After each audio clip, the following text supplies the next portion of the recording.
তালের সিজন চলে যাচ্ছে আর তালের কোনো রেসিপি বাড়িতে হবে না তাই কি কখনো হয়? তো আজ বাড়িতে হলো তালবড়া বা তালফুরুলি। চলো রেসিপিটা দেখা যাক। তো প্রথমে তালটি ছাড়িয়ে নিয়ে এর মাড়ি বের করে মাড়িটাই চিনি আর অল্প পরিমাণ জল দিয়ে ফুটিয়ে নিলাম, যেটার ভিডিও ক্লিপ মিস হয়ে গেছে।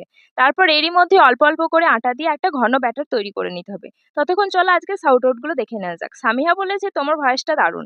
তারপর সুমি বলেছে দিদি তোমার ভয়েসটা খুব সুন্দর, তোমার ভয়েসটা মিষ্টি।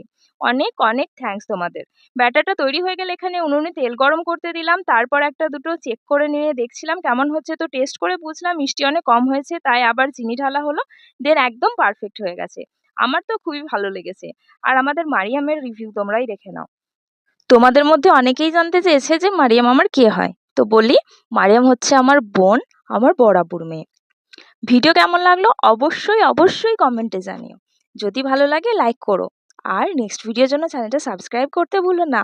Thanks for watching.